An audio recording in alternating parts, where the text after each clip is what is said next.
Bienvenue à toi, téléspectateur.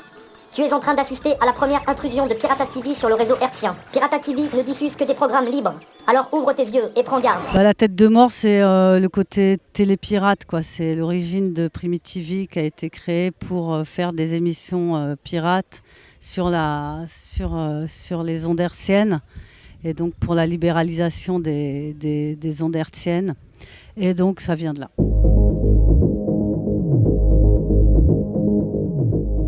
Ah, le piège. Une chanson. Je sais pas, peut-être un petit morceau de punk quand même.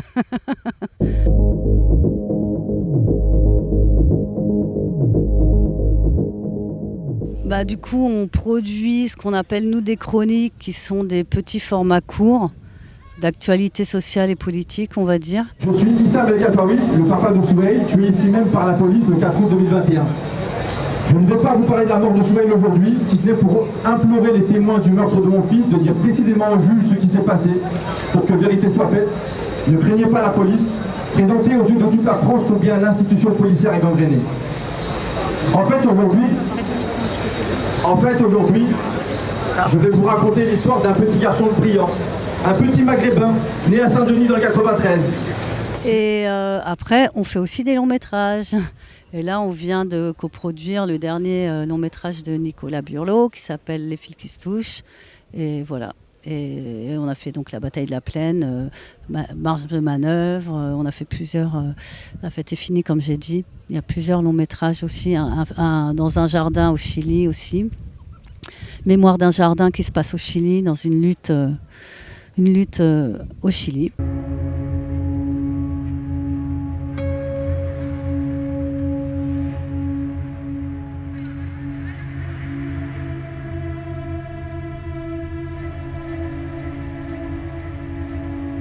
Y invitarlos a que sigan luchando junto a nosotros. La banda la componen alrededor de 11 músicos, somos todo el trauma macular.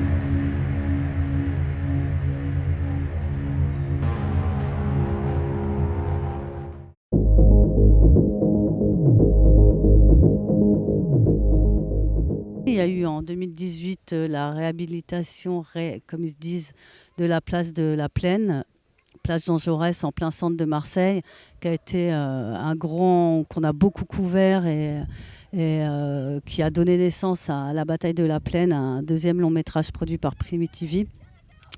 Et voilà, donc ils ont refait cette place avec transformation de l'espace public, avec beaucoup de terrasses. Pratiquement tous les commerces sont fermés, il n'y a que des bars et des terrasses. Et donc les loyers qui ont grimpé, quoi. Comme d'habitude, quoi, les augmentations des loyers. Et là, on voit bien, moi je sais que je suis arrivée il y a plus de 25 ans à Marseille, tout le monde était dans l'hypercentre. Et maintenant, les gens s'éloignent, quoi. Les quartiers, c'est très difficile de se loger dans le centre-ville de Marseille, quoi.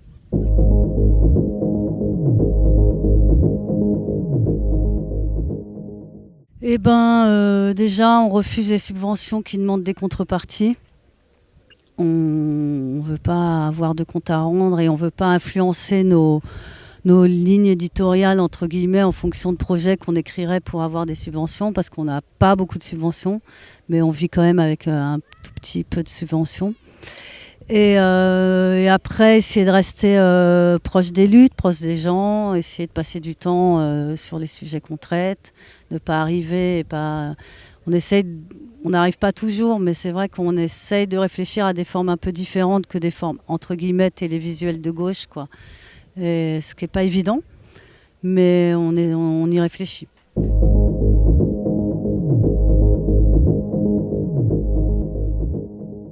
Ne pas faire de concessions, quoi. Nous, on fait toujours des projections, on adore faire des projections dans la rue, on fait ça sans autorisation, on se branche là on peut avec l'électricité, on essaye de dégainer comme ça avec des modes opératoires un peu punk, quoi.